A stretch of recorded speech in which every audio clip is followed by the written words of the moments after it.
ठंडे रेगिस्तान के नाम से जाना जाने वाला अंटार्कटिका महाद्वीप के पिछले कुछ वर्षों में तापमान में वृद्धि ने यहाँ की पारिस्थितिकी तंत्र को बदलना शुरू कर दिया है। यह बदलाव पर्यावरणविदों के लिए चिंता का विषय बन गया है। नमस्कार, मैं अनिकेत दीक्षित स्वागत करता हूं आपका आचरण न्यूज में।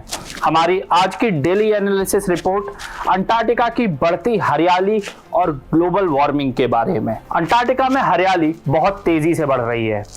नए अध्ययन बताते हैं कि पिछले कुछ सालों में हरित क्षेत्र के अप्रत्याशित विकास की गति तेजी से बढ़ी है। नेचर जियोसाइंस में प्रकाशित शोध में कहा गया है कि पिछले 4 दशकों में अंटार्कटिका प्रायद्वीप में वनस्पति आवरण में नाटकीय रूप से वृद्धि हुई है। इसने पर्यावरणविदों के लिए एक नई समस्या खड़ी कर दी है। कुछ विशेषज्ञ इसे आने वाले समय में धरती के लिए खतरे की घंटी के तौर पर भी देख रहे हैं। ब्रिटिश अंटार्कटिका सर्वेक्षण के साथ साथ एक्सेटर और हार्टफोर्डशायर विश्वविद्यालयों के शोधकर्ताओं ने जलवायु परिवर्तन के जवाब में हरियाली की सीमा का आकलन करने के लिए एक शोध के लिए उपग्रह डेटा का उपयोग किया है। उन्होंने पाया कि इस क्षेत्र में वनस्पति आवरण 1986 में 1 वर्ग किलोमीटर से भी कम था, जो 2021 तक बढ़कर 12 वर्ग किलोमीटर हो गया है। यह 10 गुना से अधिक की वृद्धि दर्शाता है। हाल के वर्षों में अंटार्कटिका में यह प्रवृत्ति तेज हुई है। 2016 से 2021 के बीच हरियाली की दर 30% से अधिक की वृद्धि हुई है। एक्सेटर विश्वविद्यालय के डॉक्टर थॉमस रॉलैंड का कहना है कि अधिकांश भाग अभी भी बर्फ और चट्टान हैं, लेकिन वनस्पति जीवन का एक छोटा हिस्सा नाटकीय रूप से बढ़ गया है।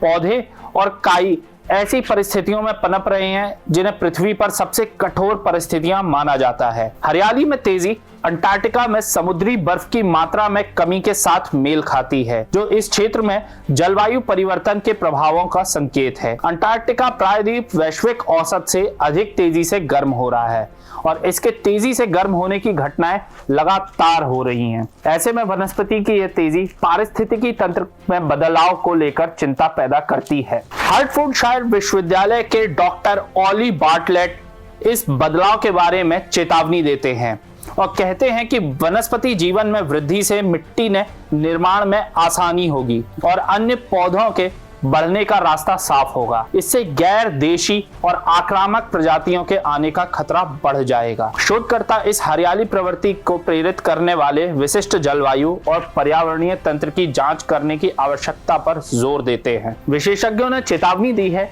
कि अंटार्कटिका प्रायद्वीप के जीव विज्ञान और परिदृश्य में भविष्य में मौलिक परिवर्तन देखने को मिल सकते हैं। नए शोध से पता चलता है कि अंटार्कटिका वनस्पति जलवायु परिवर्तन के प्रति कितनी संवेदनशील है। यह इस संवेदनशील क्षेत्र की रक्षा करने और इसकी पारिस्थितिकी को नया आकार देने वाली शक्तियों पर ध्यान देने की आवश्यकता की ओर एक इशारा करता है। चलिए अब हम आपको बताते हैं क्यों खतरनाक हो सकती है अंटार्कटिका की बर्फ पिघलना। अंटार्कटिका की बर्फ का पिघलना पर्यावरण के लिए बेहद खतरनाक साबित हो सकता है। वैज्ञानिकों का मानना है कि अगर अंटार्कटिका की बर्फ पूरी तरह पिघल जाती है तो वैश्विक समुद्र स्तर लगभग 58 मीटर तक की वृद्धि हो सकती है। इससे दुनिया के कई तटीय शहर जैसे मुंबई, न्यूयॉर्क और टोक्यो पानी में पूरी तरह डूब जाएंगे। लाखों लोग बेघर हो सकते हैं और विशाल क्षेत्र कृषि योग्य भूमि का नुकसान झेल सकता है। बर्फ पिघलने से समुद्र का तापमान भी बढ़ेगा, जिससे समुद्री जीवन पर गहरा प्रभाव पड़ेगा। मछलियों की प्रजातियां विलुप्त हो सकती हैं और पारिस्थितिकी तंत्र में असंतुलन पैदा हो सकता है। ग्लेशियरों के पिघलने से मीठे पानी का स्रोत भी प्रभावित होगा, जिससे पीने के पानी की कमी भी हो सकती है। इसके अलावा अंटार्कटिका की बर्फ का पिघलना जलवायु परिवर्तन को और भी गंभीर बना सकता है। इससे धरती का औसत तापमान और अधिक बढ़ेगा, जिसके परिणाम स्वरूप ग्लोबल वार्मिंग की गति तेज हो जाएगी। तूफान, बाढ़ और सूखा जैसी प्राकृतिक आपदाओं की आवृत्ति बढ़ सकती है, जिससे मानव जीवन और पर्यावरण दोनों पर गंभीर खतरा उत्पन्न हो सकता है। इसलिए हमें जलवायु परिवर्तन के प्रति सतर्क रहना चाहिए और ऐसे कदम उठाना चाहिए जिससे अंटार्कटिका की बर्फ को पिघलने से रोका जा सके। हम कैसे रोक सकते हैं अंटार्कटिका की और बाकी ग्लेशियरों की बर्फ को पिघलने से? अंटार्कटिका और अन्य ग्लेशियरों का पिघलना वैश्विक जलवायु परिवर्तन का परिणाम है और इसे रोकने के लिए हमें तत्काल कदम उठाने की आवश्यकता है। इस समस्या का समाधान करने के लिए व्यक्तिगत और सामूहिक स्तर पर प्रयास करने की जरूरत है। सबसे पहला कदम है कार्बन उत्सर्जन को कम करना। हमें फॉसिल फ्यूल जैसे कोयला, तेल और गैस के प्रयोग को घटाकर नवीकरणीय ऊर्जा स्रोतों जैसे सोलर पावर, पवन ऊर्जा और जल विद्युत का उपयोग बढ़ाना होगा। इससे ग्रीन हाउस गैसों का उत्सर्जन कम होगा और ग्लोबल वार्मिंग की प्रक्रिया धीमी होगी।